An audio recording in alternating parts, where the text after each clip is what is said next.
வருஷக்கணக்காக சம்பாதிச்ச ஒரு காசுக்கு இன்வெஸ்ட் பண்ணுறதுக்கு 1 மணி நேரம் ஸ்பெண்ட் பண்ணுங்க ஏஐயில். எஃப்டிலையும் பேங்க் எஃப்டி தான் சேஃபு, அதுலேயும் இந்த மாதிரி நிறுவனங்களும் எஃப்டிலையும் வராங்க. ஒருவேளை நீங்கள் அதெல்லாம் பாண்டில் இன்வெஸ்ட் பண்ணணும்னு நினச்சா, இப்போ நம்ம சீனியர் சிட்டிசன் பற்றி சொல்லியிருந்தோம். ஸோ அவங்களுக்கு சேஃபான இன்வெஸ்ட்மெண்ட் தான் அவங்களோட டாப் ப்ரியாரிட்டியாக இருக்கும். ஸோ அவங்களாம் இந்த பாண்ட்ஸ் பக்கத்துலேயே வரக்கூடாதா சார்? உங்களுக்கு கிரெடிட் ரேட்டிங் தான் உங்களோட எச்சரிக்கை மணி. அதுக்கு அதை மீறி அதை தாண்டி நீங்கள் போறீங்கன்னா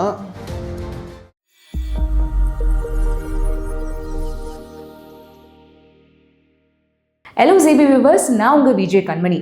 நம்மளுக்கு எஃப்டியில் பார்த்தீங்கன்னா 7% இன்ட்ரெஸ்ட் ரேட் இருக்குது. அதே மாதிரி கார்ப்பரேட் பாண்ட்ஸில் 10% இன்ட்ரெஸ்ட் ரேட் இருக்குது. ஓகே, 3% அதிகமாக இருக்கே, நம்மளால் இன்வெஸ்ட் பண்ண முடியும் அப்படின்ற அட்ராக்ஷன் இருந்தாலும் எங்கே இடன் ரிஸ்க் இருக்குமோ அப்படின்ற ஒரு பயமும் இருக்கும். ஸோ இதுக்கு கிளாரிட்டி கொடுக்கறதுக்காக தான் நம்ம கூட இப்போ இணைஞ்சிருக்காரு ஃபினான்ஷியல் அட்வைசர் கிருஷ்ணதாசன் அவர்கள். வணக்கம் சார், எப்படி இருக்கீங்க சார்? நல்லா இருக்கும் சார். இப்போ நான் சொன்ன மாதிரி தான் சார், நிறைய பேர் வந்து கார்ப்பரேட் பாண்ட்ஸ் வாங்கலாம் அப்படின்ற ஒரு ஆர்வம் உங்களுக்கு இருக்குது. ஆனால் அதில் இருக்கிற நுணுக்கமான ரிஸ்க் என்னென்ன இருக்குது? உண்மையிலேயே ரிஸ்க் இருக்கா சார்? கண்டிப்பாக ரிஸ்க் இருக்குது. அதாவது ரொம்ப செக்யூர்ட் இன்வெஸ்ட்மெண்ட் அப்படின்னா எஃப்டி, அதாவது நிச்சயமான ரிட்டர்ன் தரக்கூடியது, ஃபிக்ஸட் ரிட்டர்ன். ஸோ அதில் ஒரு பேங்க் தர முடியாததை பேங்க்குக்கு தான் சோர்ஸ் ஆஃப் ஃபண்ட்ஸ் ரொம்ப சீப்பாக கிடைக்கும். இப்போ நார்மலி ஒரு என்பிஎஃப்சிக்கோ அவங்களெல்லாம் ஃபண்ட் ரைஸ் பண்ணுறாங்கன்னா பேங்க் ரைஸ் பண்ணுறதை விட இவங்க அதிகப்படியான காஸ்ட்டில் தான் ரைஸ் பண்ணணும். ஸோ கம்மியான காஸ்ட்டில் ஃபண்ட்ஸ் சோர்ஸ் பண்ணுற பேங்க்கால் கொடுக்க முடியாததை இன்னும் ஜாஸ்தி காஸ்ட்டில் ரைஸ் பண்ணுற இனி ஒரு நிறுவனம் கொடுக்குதுன்னா obviously there is a risk. Correct? இது ஒரு சைடு. இன்னொரு சைடு பார்க்கணுன்னா, யார் இந்த பாண்ட்ஸை ரைஸ் பண்ணுறாங்க, யார் இந்த பாண்ட்ஸை இஷ்யூ பண்ணுறாங்க அப்படின்னு பார்த்தீங்கன்னா, இப்போது ஒருத்தருக்கு வந்து கடன் தேவை, ஒரு நிறுவனத்துக்கு கடன் தேவை. இந்த நிறுவனத்துக்கு ஃபஸ்ட் ஆப்ஷன் என்ன? பேங்க். ஸோ அவங்க பேங்க்கில் போனால் இவங்களுக்கு 11%, 12%, அதெல்லாம் 10%ல் கிடைக்கலாம், based on the credibility or credit rating of that particular நிறுவனம். ஸோ 10% கிடைக்குது, ஆனால் நான் 10%க்கு இன்ட்ரெஸ்ட் கொடுக்க நான் தயாராக இல்லை. அந்த நிறுவனம் முடிவு பண்ணுது, எனக்கு 8% எல்லாம் 9% மட்டும்தான் கொடுக்க முடியும் அப்படின்னு அது முடிவு பண்ணுதுன்னா, அது ஒரு லெவலுக்கு அது அந்த நிறுவனம் முடிவு பண்ண முடியாது. ஏன்னா அந்த 8%க்கு அவங்க ரைஸ் பண்ணணும்னா அதோட கிரெடிட் ரேட்டிங் அதுக்கு ஏற்ற மாதிரி இருக்கணும். இப்போ நமக்கு தெரியும், ஹைலி ரேட்டட்னா சுந்தரம் ஃபைனான்ஸ், பஜாஜ், மகேந்திரா, இந்த மாதிரி பெரிய நிறுவனங்கள், பிரபலமான நல்ல ட்ராக் ரெக்கார்டு இருக்கிற, டிஃபால்ட்டே சந்திக்காத நிறுவனங்களுக்கு அந்த AAA, AA+ங்கிற கிரெடிட் ரேட்டிங் இருக்கும். இவங்க மார்க்கெட்டில் வந்து நான் 8% தரேன்னு சொன்னால் நீங்கள் காசு போட்டு ரெடியாக இருப்பீங்க. நமக்கு பேரே தெரியாத ஒரு கம்பெனி வந்து நம்ம 8% தருவேன்னா, உனக்கு தரேன் காசு, நீ 12% கொடு அப்படி தான் நம்ம கேட்போம். ஸோ அதுதான் இந்த 12%, 13% கொடுத்து ரைஸ் பண்ணுற கம்பெனி. இந்த காரணத்தினால தான் இந்த ரேட்டுக்கு வராங்க. இவங்களுக்கெல்லாம் AA+ ரேட்டிங் கிடையாது, மேபி சிங்கிள் A அல்ல BBB அந்த மாதிரி குறைஞ்ச ரேட்டிங் தான் இருக்கும். ரொம்ப சிம்பிள். AAAங்கிறது ஹையஸ்ட் கிரெடிட் ரேட்டிங். அதுக்கு முன்னாடி சாவரின் ஒன்று இருக்குது. இப்போ ரிலையன்ஸ் எல்லாம் ஓரளவுக்கு சாவரின் ரேட்டிங்னு சொல்லலாம். கவர்மெண்ட்டோட பாண்ட்ஸ், செக்யூரிட்டிஸ் எல்லாமே சாவரின் ரேட்டிங். இதெல்லாம் ஒரு கேரண்டி இருக்குன்னு நம்ம சொல்லலாம். அதுக்கு அடுத்தது தான் இந்த AAAன்னு வருது. So AAA rated is also okay, சில AA+ம் ஓகே. ஸோ இதுக்கு கீழே AA-, சிங்கிள் A, B எப்படிலாம் போச்சுன்னா, இது போக போக போக போக உங்கள் போட்ட முதல் பிரின்சிபல் திரும்பி வர்றதுக்கான வாய்ப்பு கம்மியாயிட்டே போகுதுங்கிறது இதை குறிக்குது. அதாவது கிரெடிட் ரேட்டிங் நிறுவனங்கள் தான் இதை இஷ்யூ பண்ணுது, இந்த கிரெடிட் ரேட்டிங்கை. அஃப்கோர்ஸ் அவங்களுக்கும் சில ரெகுலேட்டரி இந்த ரூலிங்ஸ் எல்லாம் இருக்குது. ஸோ அவங்க இஷ்டத்துக்கெல்லாம் ரேட்டிங் கொடுத்துட முடியாது. ஸோ அந்த கிரெடிபிலிட்டி இருந்தால் மட்டும்தான் கொடுக்க முடியும். ஸோ BBBல தான் நீங்கள் இருக்கீங்கன்னா 14%ல் ரைஸ் பண்ணுவீங்க. ஸோ ஒரு எஃப்டியில் இன்வெஸ்ட் பண்ணுற ஒரு முதலீட்டாளருக்கு ரொம்ப அட்ராக்டிவாக இருக்கும். நீங்கள் 6-7% எங்கே இருக்குது, 14% எங்கே இருக்குது, டபுள். ஆனால் நம்ம முன்னாடி சொன்னதெல்லாம் யோசிச்சு பார்க்கணும். அந்த பேங்க் 16%ல் கொடுக்குது, அதனால தான் உங்கள்கிட்ட 14%க்கு வராங்க. ஸோ உங்கள் கிரெடிபிலிட்டி கம்மியாக இருக்கிறனால தான் பேங்க் உங்களுக்கு ஒத்து வரல, வெளியே வர்றீங்க. ஸோ ஒரு பேங்க்காலேயே எடுக்க முடியாமல் ரிஸ்க்கை ஒரு இண்டிவிஜுவல் எப்படி எடுக்க முடியும்? ஸோ அந்த ரிஸ்க்கை நீங்கள் எடுத்தால் அந்த நிச்சயமற்ற தன்மையை அல்ல அந்த அன்சர்டனிட்டியை நீங்கள் ஃபேஸ் பண்ணி ஆகணும். அந்த அன்சர்டனிட்டி என்னன்னா, நீங்கள் 14%, 13%க்கு ஆசைப்பட்டு போனது இன்ட்ரெஸ்ட்டுக்கு, நாளைக்கு நீங்கள் போட்ட காசே திரும்பி வராமல் போகிறதுக்கான வாய்ப்பு இருக்குது. அவ்வளோ பெரிய கேபிட்டலே திரும்பி வராமல் போகிறதுக்கான ரிஸ்க் இருக்குது. அவ்வளோ பெரிய ரிஸ்க் இதில் இருக்குது. Okay sir. ஆனால் எப்படி இருந்தும் மக்கள் வந்து பார்த்தீங்கன்னா நீங்கள் சொன்ன மாதிரி நிறைய பேர் எஃப்டியில் தான் இருக்காங்க. சில பேர் சரி ஓகே நான் பாண்ட்ஸ் வந்து பார்ப்போம் அப்படின்ற கார்ப்பரேட் பாண்ட்ஸ்க்குள்ளே இன்வெஸ்ட் பண்ணுறாங்க சார். ஸோ அப்படி இன்வெஸ்ட் பண்ணுறவங்கள நீங்கள் வந்து அவங்களுக்கு மேபி அவேர்னஸ் இருக்குன்னு நினைப்பீங்களா, இல்லை க்ரீட்னால இன்வெஸ்ட் பண்ணுறாங்கன்னு நினைக்கிறீங்களா சார்? விவரம் தெரியாமல் பண்ணுறாங்கன்னா அவேர்னஸ் இல்லைன்னு அர்த்தம். ஓரளவுக்கு விவரம் தெரிஞ்சு அது பண்ணுறாங்கன்னா க்ரீடுன்னு தான் அஃப்கோர்ஸ் அர்த்தம். ஏன்னா நம்ம சொன்ன அளவுக்கு ஆன கிளாரிட்டி அவங்களுக்கு இருந்தும் பண்ணுறாங்கன்னா அஃப்கோர்ஸ் க்ரீடு. அந்த க்ரீடுக்கான விளைவு அங்கே ஃபேஸ் பண்ணி தான் ஆகணும். ஸோ உதாரணத்துக்கு சொன்னீங்கன்னா நீங்கள் ரோட்டில் நான் இப்போ அடிக்கடி ஒரு பஸ்ஸில் பார்க்குறேன் 14.4%, 14.4% கொடுக்குது. அது பஸ்ஸஸில் பெரிய லெவலில் இருக்குது. இது ஒரு சைடு. அப்புறம் நீங்கள்லாம் பார்த்தீங்கன்னா முன்னாடியாவது ஒரு குறிப்பிட்ட 2-3 கம்பெனிஸ் தான், ஃபின்டெக் கம்பெனிஸ் தான் ஆட் கொடுத்துட்டு இருந்தாங்க. டிவியில் நீங்கள் ரெகுலராக பார்க்கலாம். ஃபர்ஸ்ட் பேஜ் ஆடு, நியூஸ் பேப்பரில் ஃபர்ஸ்ட் பேஜ் ஆடு, பிரபலமான நியூஸ் பேப்பரில் ஃபர்ஸ்ட் பேப்பர் ஆட் வருது. அதோட வார்த்தைகள் எப்படி, வேர்டிங்ஸ் எப்படி இருக்குன்னா, அந்த கேரண்டிங்கிறத சொல்லாட்டி கூட கேரண்டிங்கிற ஒரு ஃபீல் வர்ற லெவலுக்கான வேர்டிங்ஸ் இதில் இருக்கும். ஸோ நீங்கள் 7% இருக்கிறவங்களுக்கு அந்த லெவலுக்கு நம்பிக்கையை கொடுக்குற அளவுக்கு ஒரு ஆட் வருதுன்னா மேபி அந்த ஆட்லேயே ரெகுலேஷன் இன்னும் ரொம்ப வேலை பண்ணி அதை ரெஸ்ட்ரிக்ட் பண்ணுங்கிற ஒரு விஷயம் இருக்குது. இப்போ இந்த ஃபின்டெக்ஸ் இப்போ மொபைல் மூலமாக அப்ளை பண்ணுறதுக்கான சௌகரியம் வந்ததுக்கப்புறம் இந்த அந்த க்ரீட் உங்களை ஈர்த்துச்சுன்னா முடிஞ்சு போச்சு. ஏன்னா நீங்கள் அதுக்கப்புறம் நீங்கள் என்ன நினைக்கிறீங்க, 14% உடனே முடிச்சிடும் அப்படின்னு சொல்லி அவசரப்பட்டு முடிச்சிடுறீங்க. ஸோ விச் மீன்ஸ் அந்த ட்ராப்புக்குள்ளே நீங்கள் போயிட்டீங்க. அந்த ட்ராப்புக்குள்ளே போயிட்டீங்கன்னா அந்த கிரெடிட் நாளைக்கு அந்த காசு வரது வரையும், அது நீங்கள் 3 வருஷத்துக்கு போடலாம், இல்லை 5 வருஷத்துக்கு போடலாம். அந்த 5 வருஷம் பீரியட் முடிகிறது வரைக்கும் ஒரு முதலீட்டாளர் என்ன தெரிஞ்சுக்கணுன்னா, அந்த கடைசி நாள் வரைக்கும் என்னைக்கு வேணாலும் இந்த கம்பெனியில் ப்ராப்ளம் வரலாம் அப்படிங்கிறது ஆல்ரெடி நடந்திருக்கு. ஸோ மீடியாலே வந்த விஷயம் தான். ப்ளூ ஸ்மார்ட்டுங்கிற ஒரு கம்பெனி ரீசெண்ட்லி பெரிய லெவலில் ஃபண்ட்ஸ் ரைஸ் பண்ணி அந்த கேபிட்டல் வர்றதுக்கே சிக்கலாச்சு. ஸோ இது வந்து சமீப காலங்களில் நடந்த விஷயமே இந்த மாதிரி இருக்கு. ஸோ இப்படி ஒரு ட்ராக் ரெக்கார்டு இருக்கும்போது நீங்கள் கிடைக்கிற 7% நீங்கள் எப்படி தான்னா 7% தான் கிடைக்கும், 6-7% தான் கிடைக்கும். இல்லையா நீங்கள் ஒரு மியூச்சுவல் ஃபண்ட்லேயே கூட இன்வெஸ்ட் பண்ணலாம். என்ன அது ஃபிக்ஸட் ரிட்டர்ன் கிடையாது. சந்தை சூழ்நிலைக்கு ஏற்ற மாதிரி ரிட்டர்ன்ஸ் முன்ன பின்ன இருக்குமே தவிர லாங் டேர்மில் அங்கேயுமே ஒரு டபுள் டிஜிட் ரிட்டர்னுக்கான வாய்ப்பு இருக்குது. ஸோ நீங்கள் ஃபிக்ஸடாக டபுள் டிஜிட் ரிட்டர்ன் நீங்கள் எதிர்பார்த்து ஒரு இன்வெஸ்ட்மெண்ட்டில் இன்றைக்கி போயிட்டீங்கன்னா நீங்கள் என்ன எதிர்பார்க்குறீங்க, மார்க்கெட் ரிஸ்க் இருக்கிற ஒரு மியூச்சுவல் ஃபண்ட் ப்ராடக்ட் கொடுக்குற 12% நீங்கள் ரிஸ்கே இல்லாமல் ஒரு ப்ராடக்ட் கொடுக்குன்னு நினைக்கிறீங்க. அது சாத்தியமே இல்லை. இதில் ஒரு கிளியராக ஒரு முரண் இருக்கு இல்லையா? நீங்கள் மார்க்கெட் ரிஸ்க் எடுத்து அந்த ரிஸ்க்கை கோ த்ரூ பண்ணி தான் ஒரு சைடில் 12% ரிட்டர்ன் ஆப்ஷன் இருக்குது. அந்த ரிஸ்க்கை எதுவுமே எடுக்காமல் உங்களுக்கு 12% ஆசைப்படுறீங்க அப்படின்னா டெஃபினெட்லி நீங்கள் ஒரு பெரிய ரிஸ்க்குள்ளே போகிறீங்கன்னு தெரிஞ்சு. ஏன்னா விச் மீன்ஸ் ஃபிக்ஸட் ரிட்டர்ன் 12% கொடுக்குற ப்ராடக்ட் மார்க்கெட்டில் இருக்கிற இன்வெஸ்ட்மெண்ட்டில் இருக்கிற 12% ரிட்டர்ன் ப்ராடக்ட் கொடுக்குறத விட இது ரிஸ்கி. அதில் ரிஸ்க் என்ன, சந்தை சூழ்நிலைக்கு ஏற்ற மாதிரி சில நேரம் 12% வரலாம், சில நேரம் 10 போகலாம், மேபி நெகட்டிவ் 10% போகலாம். Which means 90% of your capital அது கிடைக்கும். இங்கே 0%. அந்த கம்பெனியில் ஏதாவது பிரச்சனை ஆச்சுன்னா அவங்களால ரீபே பண்ண முடியலன்னா உங்கள் கேபிட்டலோட 0% தான் திரும்பி வரும். அதுக்கும் வாய்ப்பு இருக்கு சார். நீங்களே ஒரு எக்ஸாம்பிள் சொல்லியிருந்தீங்க, அதாவது வந்து நிறைய கார்ப்பரேட் பாண்ட்ஸ் வந்து டிஃபால்ட் ஆகாத நம்மளால பார்க்க முடியும். ஸோ அந்த மாதிரி சம்பவம் நடக்கிறப்போ நம்ம ரீட்டைல் இன்வெஸ்டர் அதுலேருந்து என்ன லெசன்ஸ் சார் கற்றுக்குறாங்க? ரொம்ப சிம்பிள். மார்க்கெட்டில் ஒரு மார்க்கெட் ரியாலிட்டியில் ஒரு ரிட்டர்ன் இருக்கு. இதுதான் நம்ம எஃப்டிக்கான சேஃபாக ஒரு ரிட்டர்ன்னா 6%, 7%. ஈக்விட்டியில் 12%, அன்லஸ் அதை விட கொஞ்சம் ஜாஸ்தி. ஹைப்ரிட் ஃபண்ட்ஸில் 10-12%. ஸோ இதுக்கு ஒவ்வொன்றுக்கும் ஒரு ரிஸ்க் இருக்குது. எஃப்டியில் ரிஸ்க் இல்லை. ஆக்சுவலி இந்தியன் கான்டெக்ஸ்டில் ரிஸ்க் இல்லை. அஃப்கோர்ஸ் 5 லட்சம் வரையும் தான் இன்சூரன்ஸ் இருக்குது. ஒரு எஃப்டின்னு நீங்கள் எவ்வளோ போட்டாலும் insurance is only up to the level of 5 lakh அப்படிங்கிறது தியரி. பட் ப்ராக்டிக்கலாக பார்த்தீங்கன்னா இன்னைக்கு வரையிலும் இந்தியாவில் ஒரு பேங்க்கில் பிரச்சனை வந்தால் இன்னொரு பேங்க் டேக் ஓவர் பண்ணுற மாதிரி ஆர்பிஐ ஃபெசிலிட்டேட் பண்ணி எந்த பேங்க்கும் திவால் ஆகலை. விச் மீன்ஸ் ப்ராக்டிக்கலி இன்னைக்குள்ள சிச்சுவேஷனில் எஃப்டிஸ் இன் அ பேங்க் ஆர் சேஃப். ஓகே, அந்த சினாரியோவில் உங்களுக்கு என்ன ரிட்டர்ன் கிடைக்குது? Fixed return 6-7%. இந்த ரியாலிட்டியை மீறி எதிர்பார்க்குற எந்த ரிட்டர்னுமே மிக அதிகப்படியான ரிஸ்கோட வருது. நீங்கள் வந்து எடுக்கிற ரிட்டர்ன் அதிகப்படியாக வாங்குறது 2% இருக்கலாம், நீங்கள் அதிகப்படியாக எடுக்கிற ரிஸ்க் 20%. ஸோ அந்த லெவலுக்கு ஒரு ரிஸ்க் ஆஃப் கேபிட்டல் இருக்குது when it comes to a bond. So ரொம்ப சிம்பிள். நம்ம முன்னாடி சொன்ன மாதிரியே தான். நீங்கள் ஒரு சைடில் மார்க்கெட் ஏற்ற வரைக்கும் இருக்குது, ஒரு இன்வெஸ்ட்மெண்ட் 20% இறங்குது, அப்புறமும் இன்வெஸ்டர் பொறுமையாக இருக்கணும், அதுக்கப்புறம் தான் மேலே வரும். இவ்வளவு ரிஸ்கையும் எடுத்து ஒருத்தர் 12% எடுத்து என்ஜாய் பண்ணுவாராம்.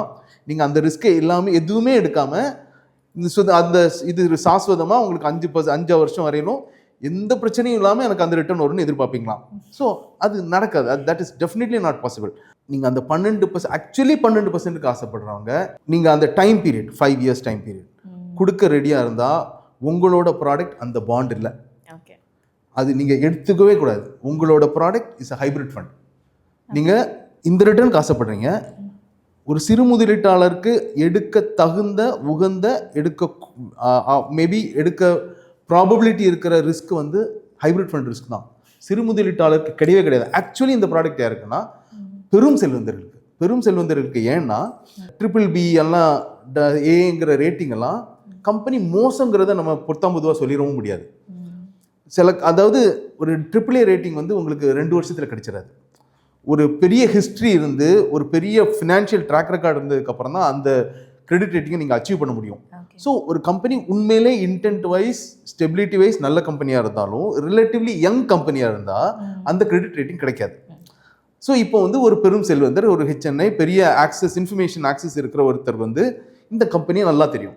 இதனால இது ரேட்டிங் கம்மியாக இருக்குது, ஆனால் இதில் எந்த ப்ராப்ளமும் வராது, அப்படியே வந்தாலும் அந்த ரிஸ்க்கை நான் எடுத்துக்கிறேன் அப்படின்னு ஒரு அளவுக்கு அதிகமாக செல்வம் இருக்கிற ஒருத்தர் அந்த ரிஸ்க் எடுக்கலாம். இது சிறு முதலீட்டாளர் கிடையாது. ஒன்றும் ஆக்சஸ் ஆஃப் இன்ஃபர்மேஷன் கிடையாது, அந்த ரிஸ்க் இவங்களால எடுத்துக்க முடியாது. ரொம்ப சிம்பிள். இன்னைக்கு தேதிக்கு பேங்க் எஃப்டியில் கிட்டத்தட்ட 50-55% ஆஃப் ஃபினான்ஷியல் இன்வெஸ்ட்மெண்ட்ஸ் பேங்க் எஃப்டியில் தான் போடுறாங்க. இந்த பாண்ட்ஸ் 12% கொடுக்குற பாண்ட் ரிலேட்டிவ்லி சேஃப்னா இந்த காசில் 3/4வாசிக்கு மேலே இங்கே தானே வந்துருக்கும். ஏன் எஃப்டியில் போடுறாங்க? ஏன்னா India is relative well literate state. Indians are also conservative. அதனால தான் 5-7% பங்கு சந்தையில் இன்வெஸ்ட் பண்ணுறாங்க. But there also literate. அந்த லிட்ரஸி ஆஸ்பெக்ட் தான் பெரும்பாலான முதலீட்டாளர்களை இன்னும் பேங்க் எஃப்டிக்குள்ளே வச்சிருக்கே தவிர பாண்ட்ஸுக்குள்ளே கொண்டு வரல. பர்டிகுலர்லி இந்த லோ ரேட்டட் ஹை இன்ட்ரெஸ்ட் கொடுக்குற பாண்ட்ஸ்குள்ளே. ஸோ சம்டைம்ஸ் நீங்கள் மெஜாரிட்டியை பார்க்குறது நல்லது. மெஜாரிட்டி எங்கே போகிறாங்க உங்களுக்கு இன்ஃபர்மேஷன் இல்லையா, go with the majority. You don't want to take the risk of equity market, go and invest in an FD. So where is majority of the investors investing? Bank FD, not bond. So and maybe still இவ்வளோ கஷ்டப்பட்டு காசு சம்பாதிக்கிறீங்களே, இன்றைக்கி AI வந்தாச்சு, browsing கூட பண்ணுவாங்க, AI வந்தாச்சு. அதுவும் ஒரு ப்ராடக்டை பற்றி என்ன ரிஸ்க் இருக்குது, என்ன கேபிட்டல் ரிஸ்க்கு, அந்த கிரெடிபிலிட்டி ரிஸ்க் என்னங்கிறதெல்லாம் சொல்லும். வருஷக்கணக்காக சம்பாதிச்ச ஒரு காசுக்கு இன்வெஸ்ட் பண்ணுறதுக்கு 1 மணி நேரம் ஸ்பெண்ட் பண்ணுங்கள் ஏஐயில், உங்களை எல்லா இன்ஃபர்மேஷனும் கிடைச்சிடும். ஸோ இவ்வளோ பண்ணதுக்கப்புறம் நீங்கள் அதில் போகிற முடிஞ்சது அப்படின்னா விச் மீன்ஸ் உங்களோட qualification is you are not a retail investor, you are ultra HNI அப்படின்னா மட்டும்தான் அந்த ரிஸ்க்குள்ளே போகும். சார் இப்போ நீங்கள் வந்து பார்த்தீங்கன்னா கார்ப்பரேட் பாண்ட்ஸை விட எஃப்டி தான் ரொம்ப செக்யூர் அப்படின்னு சொல்லியிருந்தீங்க. எஃப்டி செக்யூர்னு தெரியும், ஆனால் பாண்ட்ஸ்லையுமே ஒரு 10 இயர்ஸ் ட்ராக் ரெக்கார்ட் பார்க்குறப்ப பெருசாக அது திவாலாகி ஐயோ நிறைய பணம் இழந்துட்டாங்க அந்த மாதிரி நம்மளுக்கு எதுவும் எக்ஸாம்பிள் வரல, எங்களுக்கு தெரிஞ்சு வரல. ஆஸ் அ ஃபினான்ஷியல் அட்வைசராக நீங்கள் அதை ஃபேஸ் பண்ணியிருக்கீங்களா சார்? ஓகே, அந்த எஃப்டியை பற்றி சொல்லும்போது இன்னொரு விஷயமும் சொல்லிடுறேன். எஃப்டிலையும் பேங்க் எஃப்டி தான் சேஃபு. ஓகே, அதுலேயும் இந்த மாதிரி நிறுவனங்களும் எஃப்டிலையும் வராங்க, பாண்ட்ஸ்லையும் வருவாங்க, எஃப்டி மூலமாகவும் ரைஸ் பண்ணுறாங்க. சரி, இந்த AAA ரேட்டட் கம்பெனிஸை தவிர சிங்கிள் A ரேட்டடோ BBB ரேட்டட் கம்பெனிஸும் எஃப்டி ரைஸ் பண்ணுறாங்க. ஸோ அந்த பாண்டில் இருக்கிற அதே ரிஸ்க் அவங்க மூலமாக இன்வெஸ்ட் பண்ணுற எஃப்டிலையும் இருக்குது. ஸோ எஃப்டின்னு போட்டு புதுவாக போயிட முடியாது. யாரோட எஃப்டி, பேங்கோட எஃப்டியா இந்த மாதிரி நிறுவனத்தோட எஃப்டியான்னு பார்க்கணும். 1 நம்பர் 2. அப்புறம் ரீசெண்ட்லின்னு சொல்லப்போனால் ரொம்ப பசுமையாக எல்லார் மனசுலையும் இருக்கிறது DHFL, ஐலண்ட் எஃப்எஸ், இதெல்லாம் AAA ரேட்டட் கம்பெனிஸாக இருந்தது. ஸோ இதை சொல்லும்போது AAA ரேட்டட்னாலும் ஆகுதில்ல திவால், அந்த 2 கம்பெனிலையும் பிரச்சனை ஆச்சு. ஸோ ரீபேமெண்ட் ப்ராப்ளம் வந்தது. இது ரெண்டுமே AAA ரேட்டட், ரொம்ப எஸ்டாப்ளிஷ்டான, யாருமே கனவுல கூட எதிர்பார்க்கல இந்த மாதிரி கம்பெனிஸில் இந்த ப்ராப்ளம் வரணும். அந்த கம்பெனிஸ்க்கே ப்ராப்ளம் வந்தது. மியூச்சுவல் ஃபண்ட் கம்பெனிஸே பெரிய லெவலில் அவங்களோட டெட் ஃபண்ட்ஸில் இன்வெஸ்ட் பண்ணியிருந்தாங்க, அவங்களுக்குமே there was a problem for them to get the money back. இந்த மாதிரி ஒரு பிரச்சனை இருந்தது. இப்போது அப்போ தான் AAA ரேட்டட் கம்பெனிலே பிரச்சனை இருக்குது சார் அப்படின்னு நீங்கள் கேட்டிங்கன்னா பாஸ்டில் இருந்ததுங்கிறது உண்மைதான். இந்த நிகழ்வுகளுக்கு அப்புறம் ரெகுலேட்டர்ஸ் ரொம்ப ஸ்ட்ரைட்டன் பண்ணிட்டாங்க நார்ம்ஸை.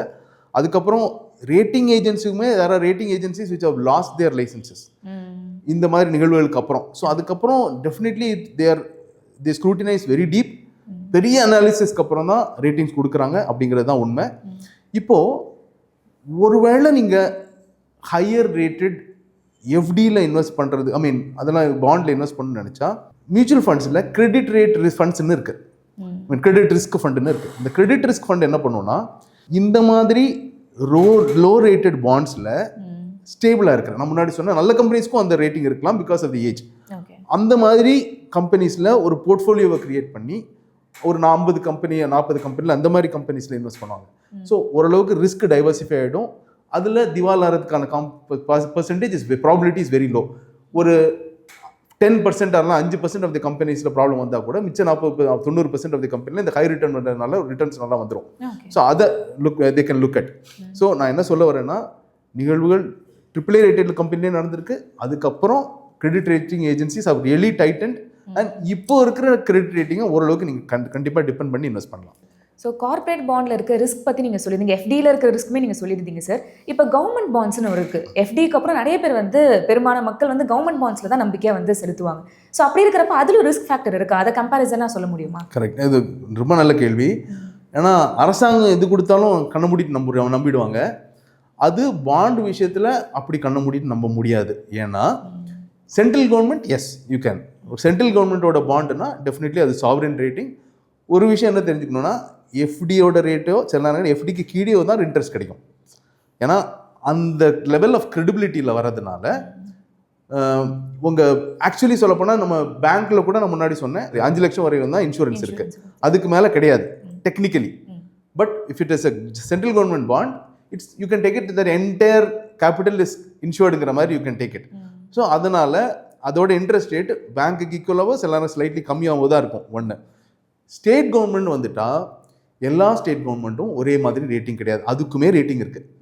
ஸோ சில ஹைலி கிரெடிபிலிட்டி, இப்போ தமிழ்நாடு மாதிரி ஸ்டேட்ஸ்க்கெல்லாம் கிரெடிபிலிட்டி இஸ் வெரி ஹை. இது சில நார்தர்ன் ஸ்டேட்ஸ்க்கெல்லாம் நீங்கள் பார்த்தீங்கன்னா credit rating is very low. So இப்போ நம்ம எப்படி ஒரு AAA ரேட்டட் கம்பெனியையும் ஒரு BBB ரேட்டட் கம்பெனியும் மேலே கீழேன்னு சொல்கிறோமோ, அந்த மாதிரி ஸ்டேட் கவர்மெண்ட்ஸ்லேயே இருக்குது. ஸோ அதுலேயும் நீங்கள் ஹைலி கிரெடிபிளான ஸ்டேட் கவர்மெண்ட்ஸோட பாண்ட்ஸில் நீங்கள் இன்வெஸ்ட் பண்ணிங்கன்னா அங்கே என்ன ஆகும், ஒரு ஹைலி கிரெடிபிள் ஸ்டேட்டோட பாண்டு ஒரு லோ கிரெடிபிலிட்டி இருக்கிற பாண்டோட இன்ட்ரெஸ்ட் ரேட் கம்மியாக தான் கொடுக்கும். இன்னொரு recent example, recently Andhra Pradesh state கவர்மெண்ட்டோட ஒரு பாண்ட்லேயே இந்த பிரச்சனை வந்தது. So there was a delay in payment. இது என்ன சொல்லுது? ஸோ இந்த மாதிரி பிரச்சனை, ஒரு டிலேயே ஒரு சிறு முதலீட்டாளரை சைக்காலஜிக்கலி பெரிய லெவலில் பாதிக்கலாம். ஒரு ரிட்டையர் ஆன ஒருத்தர் அந்த வருமானத்தை மட்டும்தான் வச்சு நம்பி வாழ்கிறவர், ஒரு மாதம் டிலே ஆனாலும் அவரோட ஒரு மாதம் செலவுக்கு அவர் எங்கேயுமே கடன் வாங்க முடியாது, யாரும் கடன் கூட கொடுக்க மாட்டாங்க. So the risk is so high. So கவர்மெண்ட்டில் பாண்டாக இருந்தாலும் ஸ்டேட் கவர்மெண்ட் பாண்டாக இருக்கிற பட்சத்தில் எந்த ஸ்டேட் கவர்மெண்ட்டுங்கிறது அவங்களோட கிரெடிபிலிட்டியை பார்த்து கிரெடிட் ரேட்டிங்கை பார்த்து தான் இன்வெஸ்ட் பண்ணணும். ஸோ இப்போ நம்ம சீனியர் சிட்டிசன் பற்றி சொல்லியிருந்தோம். ஸோ அவங்களுக்கு சேஃபான இன்வெஸ்ட்மெண்ட் தான் அவங்களோட டாப் ப்ரியாரிட்டியாக இருக்கும். ஸோ அவங்களாம் இந்த பாண்ட்ஸ் பக்கத்துலேயே வரக்கூடாதா சார்? சென்ட்ரல் கவர்மெண்ட் அவங்களுக்கு தெர் இஸ் RBIயோட ஃப்ளோட்டிங் ரேட் பாண்ட் இருக்குது. நார்மலி நீங்கள் பார்த்தீங்கன்னா எஃப்டியோட எப்போவுமே ஒரு 1/2% 3/4% ஜாஸ்தி இருக்கும். ஸோ அந்த மாதிரி பாண்ட்ஸ் பார்க்கலாம். Or any other highly credible state கவர்மெண்ட்டோட bonds or AAA rated bonds. AAA rated bond AA+ rated பாண்டுக்கும் ஒரு பேங்க் எஃப்டியை விட 1/2%லேருந்து 1.5% வரையும் ஜாஸ்தி ரிட்டர்ன் கிடைக்கிறதுக்கான வாய்ப்பு இருக்குது. ஸோ அதிகப்படியாக AA+, ப்ரிஃபரபிளி AAA இந்த மாதிரி பாண்ட்ஸ்குள்ளே தான் போகணும். விச் மீன்ஸ் என்ன சொல்ல வரேன்னா, ஒரு சீனியர் சிட்டிசன் ரிட்டர்னை பார்க்கக்கூடாது, 10% 12% பார்க்கக்கூடாது. நான் அது சொன்னது அஃப்கோர்ஸ் ஒரு சிறு முதலீட்டாளருக்கு ஜென்ரலாகவும் பொருந்தும். ஸோ ஒரு சீனியர் சிட்டிசன் நம்ம அதிகப்படியாக சம்பாதிச்சு வைக்கல, அதனால் அதிலிருந்து ஜாஸ்தி இப்போது அந்த சம்பாத்தியம் கம்மியாக இருக்குது, மீன்ஸ் நான் சேர்த்து வச்ச கார்பஸ், இதுலேருந்து இவ்வளோ ரிட்டர்ன் தான் வருது, இந்த ரிட்டர்ன் வந்தால் என்னோட மாத செலவுக்கு பத்தாதுன்னு ஆசை உள்ள சூழ்நிலையில் இதை விட கொஞ்சம் ஜாஸ்தி ரிட்டர்ன் வந்தால் தான் என்னோட வாழ்நாளில் நான் செலவுப்பட முடியும், என்னோட செலவுக்கு பத்தும் அப்படின்னு நினச்சி இந்த மாதிரி பாண்டுக்கு வந்துடக்கூடாது. You rather be compromised on your spending with whatever you get from this highly credited bonds, rather than நீங்கள் இந்த டபுள் டிஜிட் பாண்டுக்கு நீங்கள் போகிற பட்சத்தில் ரிஸ்க் கேபிட்டலே போயிடும். நீங்கள் ரொம்ப கிளியர்லி அவங்களோட ரிஸ்க் அப்படைட்டுங்கிறது சிறு முதலீட்டாளருக்கும் கம்மி தான், அஃப்கோர்ஸ் ஒரு சீனியர் சிட்டிசனுக்கும் கம்மி தான். ஏன்னா அவங்களால இன்னும் சம்பாதிக்க முடியாது, அவங்க கடன் வாங்க முடியாது, அந்த சுச்சுவேஷன்ல இவங்க 2 பேத்துக்குமே ரிஸ்க் அப்டேட் கம்மி தான். ஸோ இவங்க எல்லாமே இந்த மாதிரி டபுள் டிஜிட் ரிட்டர்ன் கொடுக்குற எந்த ப்ராடக்ட்டுக்கும் போகக்கூடாது. ஸோ இப்போ பாண்ட்ஸ் பற்றி நீங்கள் இவ்வளோ தெளிவான விளக்கம் கொடுத்தீங்க. ஆனால் என்னோட கேள்வி என்னன்னா, நீங்கள் சொல்லிட்டீங்க சீனியர் சிட்டிசனுக்கும் இது செட் ஆகாது, இல்லைனா வந்து நிறைய கேபிட்டல் உங்களுக்கு தான் செட் ஆகும், ரீட்டைல் இன்வெஸ்டருக்கும் செட் ஆகாதுன்னு சொல்லிட்டீங்க. அப்போ இந்த பாண்ட்ஸ் வந்து யாருக்கு சார் செட் ஆகும்? பிகாஸ் ரீசெண்ட் டைம்ஸில் நிறைய பாண்ட்ஸை வெளியிடுறாங்க, நிறைய ப்ரொமோஷன் அதுக்காக நடக்குது. ஸோ எந்த கேட்டகரிக்கு இது வந்து பொருந்தும்? அதாவது ஆடு வருது, பேப்பரில் வருது, டிவியில் வருது, எல்லாருமே பார்க்குறாங்க. இதை பார்க்குறவங்களில் 1% தான் இந்த ப்ராடக்டில் இன்வெஸ்ட் பண்ணுறது, 1%க்கும் கீழே. ஸோ 100 பேர் பார்க்குறாங்கன்னா அதில் ஒருத்தர் எல்லாம் அரை ஆளுக்கு தான் அந்த ப்ராடக்ட் சேர்ந்து உகந்தது. ஏன்னா அவங்க அந்த லெவலுக்கு ஹை ரிஸ்க் அப்டேட் இருக்கிற, பெரிய லெவலில் வருமானம் ஈட்டுற, எல்லாம் பெரிய லெவலில் சொத்து உள்ள ஒரு ஹை ரிஸ்க் எடுக்கக்கூடிய கெப்பாசிட்டி இருக்கிற ஒரு individual, and that again should not be a senior citizen. அவங்களுக்கு மட்டும்தான் இந்த ப்ராடக்ட். ஸோ ஹை ரிட்டர்ன் நான் எதிர்பார்க்குறேன். ஹை ரிஸ்க் எடுக்கிறதுக்கு இந்த காசு இந்த முதல் வராமல் போனாலும் பரவாயில்ல. ஏன்னா இது வந்து என்னோட தேவைக்கு அதிகமான ஒரு இன்வெஸ்ட்மெண்ட் இருக்கிற ஒரு காசில் தான் நான் இன்வெஸ்ட் பண்ணியிருக்கேன். அதே மாதிரி எனக்கு ஒரு கட் ஃபீல் இருக்குது, இந்த மாதிரி கம்பெனியில் ப்ராப்ளம் வராது அப்படின்னு. அந்த ரிஸ்க் ஒரு கேம்பிள் பண்ணுறாரு. ஸோ அந்த கேம்பிளிங்கிறது 1% ஆஃப் தி ரீடருக்கோ வியூவருக்கோ இந்த ஆடை பார்க்குறவங்களுக்கு கூட கிடையாது. ஸோ அதுக்கு கீழே இருக்கிறவங்க தான் இதை அஃபோர்ட் பண்ண முடியும், இந்த ரிஸ்க் அஃபோர்ட் பண்ண முடியும். ஸோ இப்போ நீங்கள் சொல்லியிருந்தீங்க கரெக்டான நாலேஜ்னா அது கேம்பிள் பண்ணுறது சம்மந்தம் அது. ஆனால் இப்போ பாண்ட்ஸில் உண்மையிலே ஜென்யூனாக ஒருத்தவங்க இன்வெஸ்ட் பண்ண வராங்கன்னா அவங்க அந்த கம்பெனியை வந்து ஒரு செக் மார்க்லாம் இருக்கணும் சார், ஒரு செக்லிஸ்ட். ஓகே, இதெல்லாம் இருந்தால் நம்ம பாண்ட்ஸில் வந்து நம்ம தைரியமாக இன்வெஸ்ட் பண்ணலான்னு, அந்த மாதிரி ஒரு செக்லிஸ்ட் சொல்ல முடியுமா பிகினர் இன்வெஸ்டருக்கு? ஃப்ராங்க்லி சிறு முதலீட்டாளரை பொறுத்தவரைக்கும் அந்த செக்லிஸ்டோட மொத்த சம்மரியும் தான் அந்த கிரெடிட் ரேட்டிங். ஓகே, அந்த AAA AA+ஓ நீங்கள் பண்ண வேண்டிய வேலையை ஆல்ரெடி ஒரு பெரிய அனாலிசிஸ் பண்ணுற ஒரு கிரெடிட் ரேட்டிங் ஏஜென்சி ஆல்ரெடி பண்ணி உங்கள் வேலையை சுலபமாக்கி தான் அது கொடுத்துருக்கு. அதோட பெரிய ஒரு ரிசர்ச் உங்களால் பண்ண முடியாது சிறு முதலீட்டாளர். ஸோ இதுக்கு மேலான ரிசர்ச்ங்கிறத அந்த அல்ட்ரா HNI அவருக்கு ஆல்ரெடி இருக்கிற இன்ஃபர்மேஷனை வச்சோ, அவர் எங்கேயோ படிக்கிற இன்ஃபர்மேஷனை வச்சோ ஒரு கேம்பிள் தான் பண்ணுறாரு. ஓகே, ஸோ ஒரு சிறு முதலீட்டாளருக்கு கிரெடிட் ரேட்டிங்கை பார்த்த உடனே வேணுமா வேண்டாமாங்கிறத முடிவு பண்ணி டெசிஷன் வந்தாகணும். அதுக்கப்புறம் ஒரு டீப் ரிசர்ச்சுக்குள்ளே நீங்கள் போயிட்டீங்கன்னா ஏதாவது ஒரு 2 பாயிண்ட் அதுக்கு சாதகமாக வரும். அந்த 2 பாயிண்டில் நீங்கள் விழுந்துருவீங்க. You will buy it for that 2 positive points and அதுக்கு மேலே இருக்க 20 பாசிட்டிவ் நெகட்டிவ் பாயிண்ட்ஸ் உங்களுக்கு தெரியாமலே கூட போயிருக்கலாம். சிம்பிள். இந்த மாதிரி BBB அதே மாதிரி டபுள் டிஜிட் ரிட்டர்ன் கொடுக்குற கம்பெனிஸோட தகவல் ஒரு AAA ரேட்டட் கம்பெனியை குறித்து உங்களுக்கு கிடைக்கிற தகவலை விட கம்மியாக தான் இருக்கும். Available information it's will be less. அதையெல்லாம் எடுத்து கூட்டி தான் ஒரு கிரெடிட் ரேட் ஏஜென்சி உங்களுக்கு கொடுக்குறாங்க. இதுக்கு மேலே நீங்கள் ரிசர்ச்சுக்குள்ளே போகக்கூடாது. உங்களுக்கு கிரெடிட் ரேட்டிங் தான் உங்களோட எச்சரிக்கை மணி. அதுக்கு அதை மீறி அதை தாண்டி நீங்கள் போகிறீங்கன்னா நீங்கள் அந்த லெக்ஷ்மன் ரேயை தாண்டி ரிஸ்க் டெரிட்டரிக்குள்ளே போகிறீங்கன்னு அர்த்தம். அவ்வளோதான் சார். இப்போ ஐ ரிஸ்க் இருக்குன்னு நீங்கள் சொல்கிறத வச்சு நிறைய பேர் வந்து சொல்கிறத வச்சு நமக்கு தெரியுது சார். அப்படி இருந்தும் ஏன் ஒரு இன்வெஸ்டர் வந்து பாண்ட்ஸ் மேலே வந்து அந்த மைண்டை செலுத்துறாரு? இந்த ஐ இன்ட்ரெஸ்ட் அப்படின்ற ஒரு விஷயம் அவங்க சைக்காலஜிக்கலி எப்படி அஃபெக்ட் பண்ணுது சார்? ரொம்ப சிம்பிளாக தான். எனக்கு எஃப்டிக்கு கிடைக்கிறத விட டபுள் கிடைக்குது. அவங்க வருஷம் வந்துடும் சொல்கிறாங்க, எல்லாம் குவார்ட்டர்லி பே பண்ணிட்டுறாங்க. ஸோ எனக்கு எந்த ரிஸ்க்கும் இல்லாமல் நான் இந்த இன்ட்ரெஸ்ட்டை நான் பேங்க்லேருந்து வாங்கணும்னா இதுக்கு டபுள் நான் போட்டுருந்துருக்கணும். அங்கே 7%, இங்கே 14%னா நான் 1 லட்ச ரூபா கிடைக்கிற இடத்துல போடுற இடத்துல 2 லட்ச ரூபா போட்டால் தான் இந்த இன்ட்ரெஸ்ட் எனக்கு மந்த்லி வரும். ஸோ நான் என்ன நினைக்கிறேன், நான் ரொம்ப ஸ்மார்ட்டு. ஸோ அதே காசை போட்டு அதுக்கு டபுள் இன்ட்ரெஸ்ட் நான் சம்பாதிக்க முடியும் அப்படின்னு அந்த ஸ்மார்ட்னஸோட இன்னொரு பேர் தான் பேராசை. ஓகே, ஸோ அந்த பேராசைங்கிற ட்ராப்புக்குள்ள இந்த பேராசையை தான் தூண்டலாக யூஸ் பண்ணி இந்த ஆட்ஸ் வந்து உங்களை இழுக்குது. ரொம்ப சிம்பிள். இது வந்து ஹைலி கிரெடிபிளாக இருக்கிற கம்பெனினா இவ்வளோ கூச்சல் போடாமலே உங்களுக்கு காசு கிடைச்சிடும். ஒரு ரிலையன்ஸ் இண்டஸ்ட்ரீஸ்க்கோ ஒரு HDFCக்கோ காசு ரைஸ் பண்ணினா ரொம்ப ரகசியமாக போய் ஒரு டெட் ஃபண்ட் மேனேஜர்கிட்ட சொன்னால் அவ்வளோ காசையும் அவர் போட்டுருவார். இந்த மாதிரி தெருவா ரோடா டிவி வழியாக பேப்பர் வழியாக வந்து போய் தான் ஒரு ஹைலி கிரெடிபிள் கம்பெனிக்கு ஃபண்ட் ரைஸ் பண்ணுங்கிற அவசியமே இல்லை. இவ்வளவு சத்தம் போடுறாங்கன்னா அந்த சத்தம் ரொம்ப டேஞ்சர். உங்களுக்கு அது அலாமா தெரியணும். இவ்வளவு சத்தம் விசிபிலிட்டி வருதுன்னா இது உங்களுக்கு எச்சரிக்கை மணியாக தான் தெரியும். சார் ஒரு ப்ராப்பரான ஒரு விளக்கம் கொடுத்தீங்க சார். இது இருந்தாலே இது வந்து நம்ம சூஸே பண்ணக்கூடாது அப்படின்னு சொல்லிட்டு. ஆனால் சார் இப்போ வந்து நம்ம இன்வெஸ்ட்மெண்ட் பாயிண்ட் ஆஃப் வியூலேருந்து பார்க்குறப்போ இது எல்லாமே நம்மளுக்கு நாய்ஸாக தானே சார் கன்சிடர் ஆகுது. நம்ம இன்வெஸ்ட்மெண்ட்டுன்னு போகிறதுக்குள்ளே ஐயோ பாண்ட்ஸ் வாங்குங்க, இது பண்ணுங்க, அது பண்ணுங்கன்னு சொல்கிறாங்க. இன்னொரு பக்கம் பார்த்தீங்கன்னா யங்ஸ்டர்ஸ் மத்தியில் நம்மளுக்கு எஃப்டினா நம்மளுக்கு சீனியர் சிட்டிசன் அந்த மாதிரி தான், நம்ம வந்து இப்போ ரிஸ்க் எடுக்கிற வயசு அப்படின்னு வந்து நினைப்பாங்க. ஸோ இதில் இருக்கிறப்ப இந்த நாய்ஸ் எப்படி ரெடியூஸ் பண்ணுறது, இல்லைன்னா அசட் அலோகேஷனில் பாண்ட்ஸுக்குன்னு ஒரு குறிப்பிட்ட ஒரு பர்சன்டேஜ் ஒதுக்கலாமா? இந்த ஃபர்ஸ்ட் ஆஃப் ஆல் ரெகுலேட்டரே இதில் போதுமான கவனம் செலுத்தலைன்னு தான் சொல்லுவேன். செலுத்தியிருந்தால் ஆட்ஸ் இவ்வளோ வரக்கூடாது. ஆட்ஸ் வந்ததுன்னா அந்த 12% போடுற ஃபாண்ட்டை விட 10 மடங்கு பெரிய ஃபாண்ட்டில் அதோட ரிஸ்க் ஆஸ்பெக்டை போடணும் அந்த ஆடில். அது ரெகுலேட்டர் ஆஸ்பெக்டில் மேபி இப்போ இவ்வளவு பரவாயில்ல ஆட் வர்றதே ரெகுலேட்டரோட கண்ணை உறுத்த ஆரம்பிச்சிருக்கணும். அது ஒரு சைடு ரெகுலேட்டர் பண்ண வேண்டியது அவங்க பண்ணணும். இதுக்கு முன்னாடி நீங்கள் என்ன ஒரு இன்வெஸ்டர் என்ன யோசிக்கணும்னா, முன்னாடி ரியல் மணி கேமிங் இருந்தது, காசு கட்டி கேமிங்கில். அதை ஸ்டாப் பண்ணியாச்சு கவர்மெண்ட். எதனால் ஸ்டாப் பண்ணிச்சு? அதில் கேம்பிள் பண்ணி நிறைய துரதிருஷ்டவசமான சம்பவங்கள் நடந்தது. அதுக்கப்புறம் the percentage of people are making money is very thin. Loss பண்ணுறவங்க தான் பெரிய லெவலில் இருந்தாங்க. இவ்வளவு காசையும் நஷ்டப்பட்டு அரசாங்கம் வந்து வச்சு முன்னாடி வந்து உங்களுக்கு ரெகுலேஷன் வழியாக தான் ஸ்டாப் பண்ணணுமா, அந்த ரியல் மணி கேமிங் மாதிரி ஒரு சிச்சுவேஷன் நீங்களே உருவாக்காம இருப்பீங்களா அப்படிங்கிறது முக்கியம். எல்லாத்துக்கும் நமக்கு ஒரு எக்ஸ்டர்னல் நம்பர். இப்போது அன்ஃபார்ச்சுனேட்லி இப்போது காருக்கு இன்சூரன்ஸ் எடுக்கிறதே அது ரெகுலேஷன் வைஸ் ரூல் வைஸ் சட்டம் இருக்கிறதுனால தான் எடுக்கிறோம். லைஃபுக்கு டேர்ம் இன்சூரன்ஸ் வந்து எடுக்க மாட்டோம், ஏன்னா சட்டம் சொல்லலை.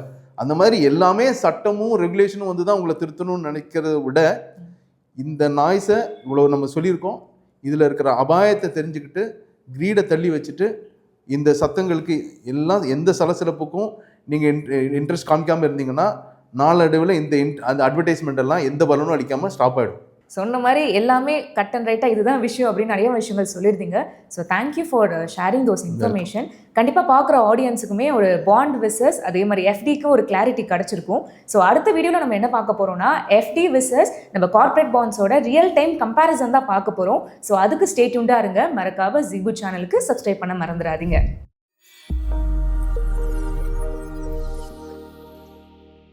Investments in security markets are subject to market risk. Read all the related documents carefully before investing.